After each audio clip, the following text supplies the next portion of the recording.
folks, and welcome back to another episode of Pinal Prep Spotlight, brought to you by 911 Air Repair, your local air conditioning expert specializing in maintenance, repair, and new installations.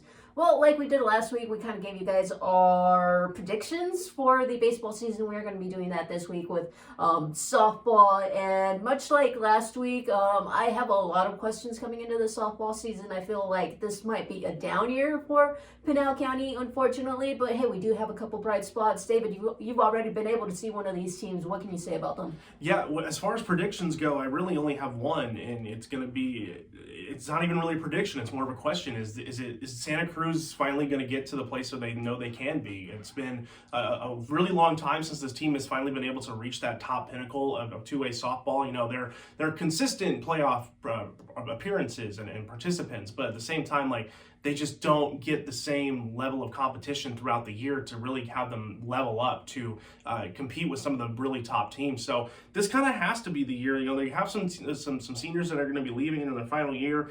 Tatiana Reyes has been an absolute star for them since her freshman year.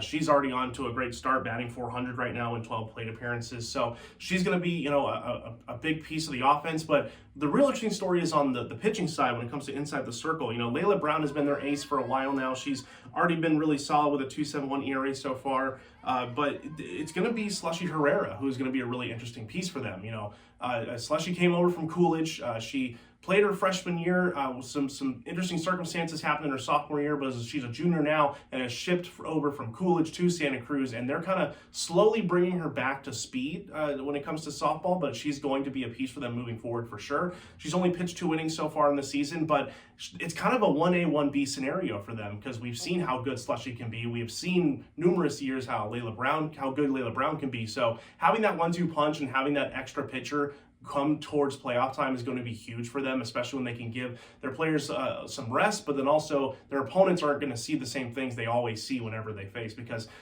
Santa Cruz has always been a one ace kind of program. So now that they have 2 solid pieces they can go to, it's going to add some interesting dynamics here. So Santa Cruz for me is going to be the team to beat right now, and then like baseball, a lot of things are going to be a toss-up this year for softball. We'll just have to wait and see. And then just other programs that have kind of become a steady staple like Santa Cruz. We got to talk about Poston Butte. Poston Butte has kind of become that program for the Westovers and the Lopez's throughout the couple of years. Both of them are seniors in Haley Lopez and Kimberly Lopez.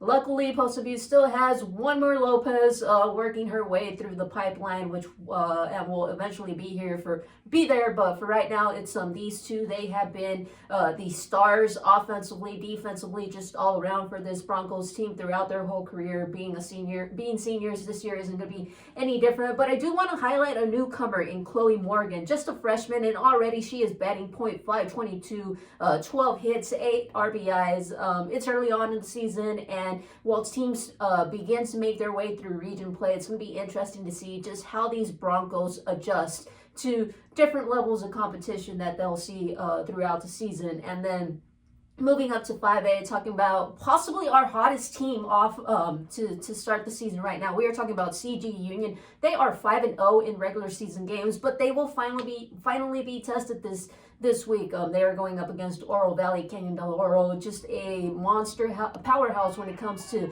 softball in Arizona. But looking at CG Union, the really cool thing about this team is while they've finally been able to establish that success under third-year head coach Desiree Gill, they are very, very young. They have 7 freshmen on the team right now, only 2 seniors. Of those 2 seniors, only 1 is returning from last season, and everybody else just kind of falls in those underclassmen roles. So this team really talented right now, garnering that experience, and while they might be a threat this year, hey, look out for the next couple of years, because this is going to be the team to beat when it comes to Pinal County softball. Overall, David, anything else you want to add? Well, I'm glad you highlighted the rest of the teams that we kind of have to have our radar on. It's just going to come down to what teams, get to that level they want to be at, and what can they actually prove that they can be in this position. So we'll just have to wait and see how this season goes, but it should be another year of good softball action in Pinal County, and we'll bring it all to you.